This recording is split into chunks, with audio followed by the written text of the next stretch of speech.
Yo, what's up, guys? Welcome back to the channel. APW Sports signing in for a Monday Night Raw recap following the chaos that happened last week's Raw.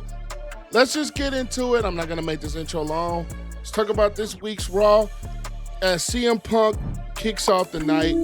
He wants his goals. He wants the World Heavyweight Championship that was basically stolen from him at Summerslam by Seth Rollins. And he's saying he wants to go harder for his goals. He wants to go harder for what he wants, and that is the championship. Then interrupts LA Knight after the chaos last week, which CM Punk interrupted his World Heavyweight Championship match with Seth Rollins last week to cost him the title, and how he wants the title, and how he wants basically to be the one to take the title from Seth Rollins.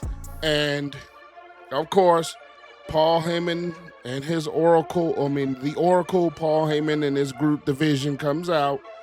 And basically, a match is set up with CM Punk, LA Knight versus the Brons, as in Bron breaking Bronson later on in the night. And then we hit the Judgment Day backstage with El Grande Americano as Dom Mysterio brings him into the room. And basically, they're setting up their tag team match. And also, El Grande Americano was one of his opponents at Triple Mania for the AAA title, the AAA Mega title that's going to happen this Saturday. I'm not going to do a video on that, but I will probably be watching it, probably.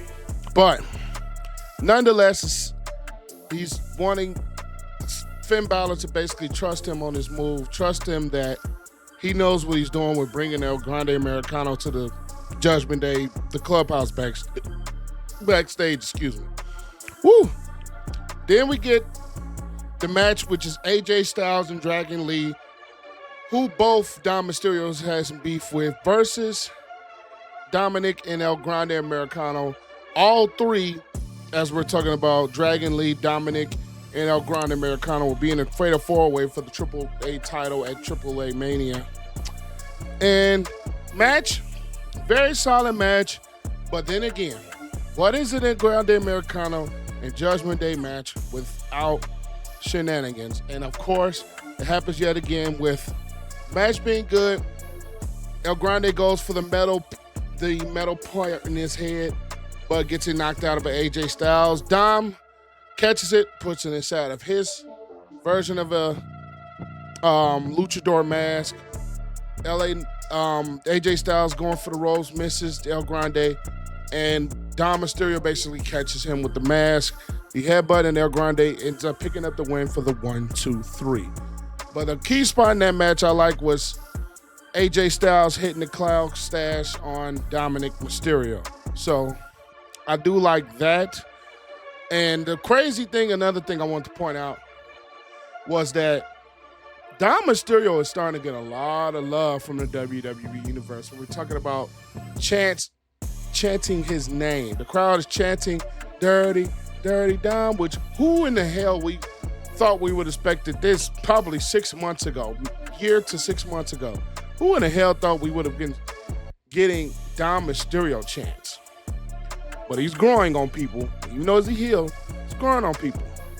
Then you have Sami Zayn and Adam Pearce backstage, and Sami wanting to go for a World Heavyweight title match at some point.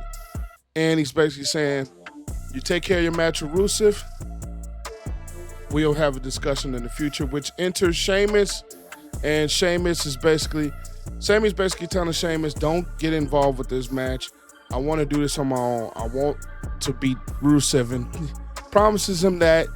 But Sheamus says after this match is done, the Bulgarian bastard is mine. So that feud is going to continue, which leads to Io Sky, Adam Pearce, Raquel and Roxanne backstage. Io is disappointed that Naomi, which was so scheduled to be her title match for the night, Naomi was not medically cleared to compete. So now that match is up in flux, and Raquel and Roxanne interrupt, and Io wants to fight. And he's like, Io goes, if I can't fight Naomi, how about I fight you? When she's pointing at Roxanne, and that match is made official for later on in the night. which leads into Sami Zayn versus Rusev, which, and again, turns out to be a good match, turns out to be solid. Then, Lord behold, comes Solo and his MFTs to cause a disqualification attacking Sami after Sami pinned Solo Sikoa in a surprising way on this past week's SmackDown. And they ended up attacking Sami. And I'll just make this one thing about Sami. I know a lot of the WWE Universe is behind him. I know he gets a lot of cheers and he gets a lot of love from the WWE Universe, and I understand it. But am I probably the only one that is really not that big on Sami Zayn? Maybe it's him as a babyface that doesn't work for me. I don't know. I think I liked him a little bit better as a heel, or a little bit better when he was in the Bloodline doing that whole little gig. But I don't know. It's just, I always said that he should have been, Chad Gable should have been the one against Gunther at WrestleMania, not Sami. And Sami, he just doesn't do it for me. I know he's talented. It's just something about the character, something about that. It just doesn't move me.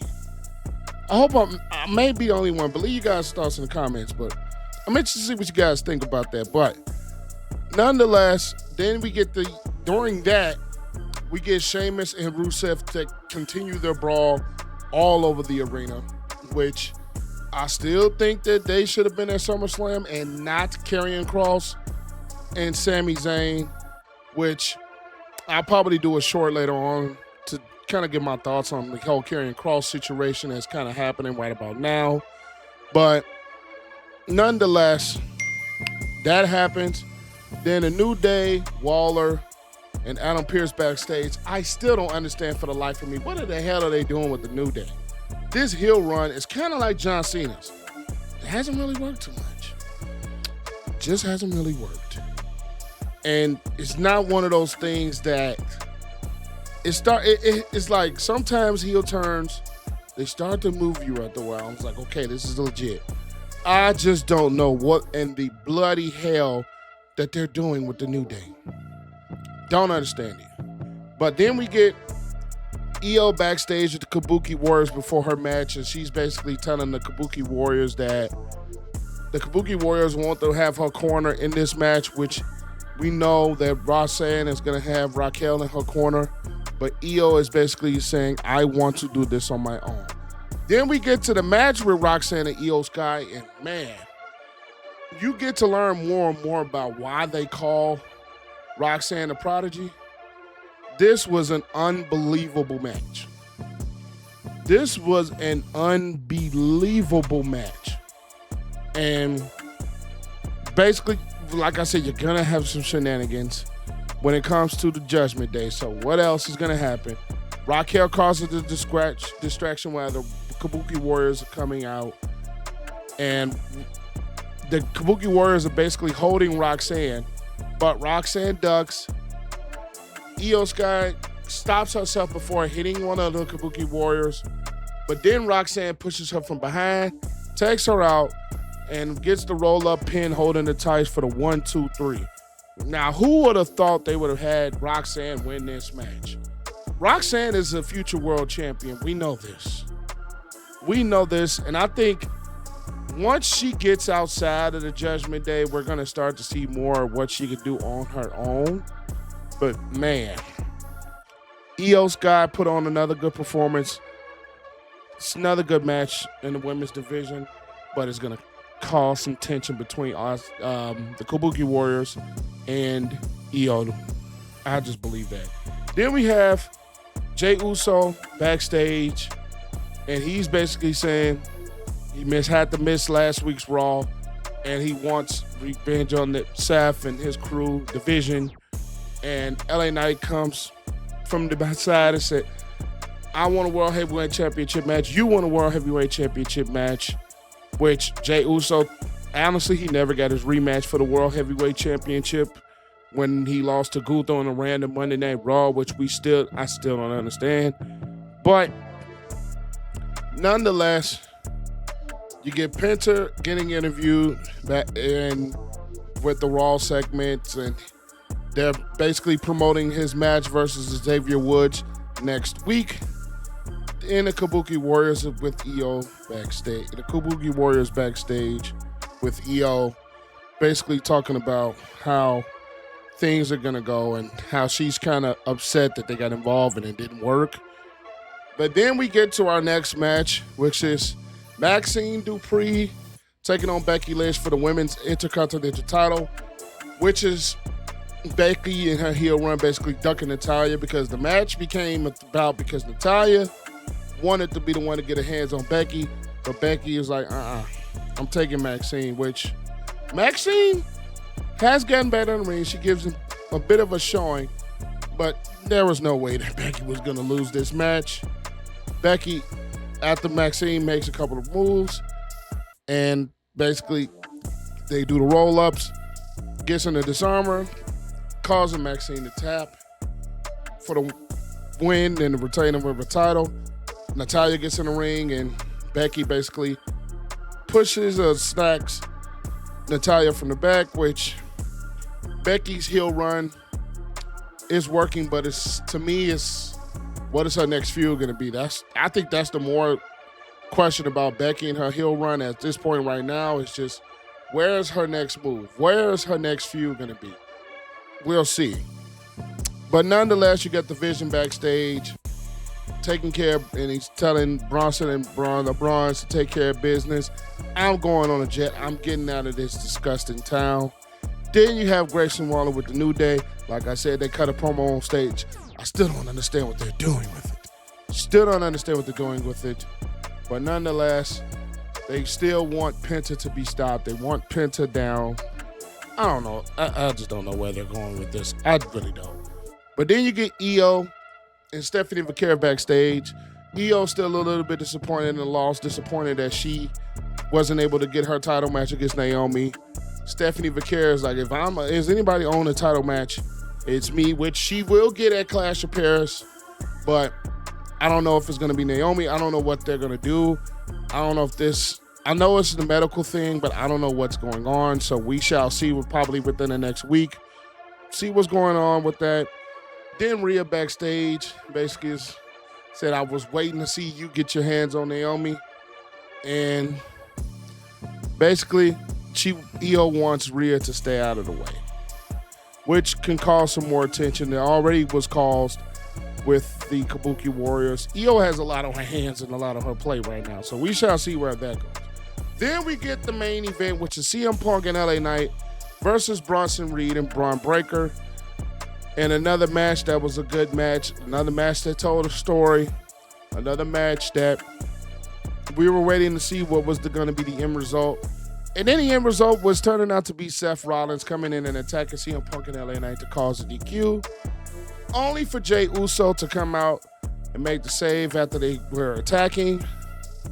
And then Adam Pearce comes out after all that and announces that Seth Rollins will defend his World Heavyweight Championship at Clash of Paris in a fatal four-way versus CM Punk, LA Knight, and Jey Uso. Then as things break it down, it's only a matter of time that CM Punk and LA Knight were going to get their hands on each other, and that is exactly what happened. And then the Vision comes in and basically clearing house. Tsunamis to everybody. Tsunamis, spears, curb, the stomp that Seth Rollins gets on everyone. It was basically clearing house, and that is how you end the show. So it was overall a solid episode of Raw. It wasn't one of those, you gotta miss this moments. But it was still a solid showing. You're still building up some suspense for Clash of Paris.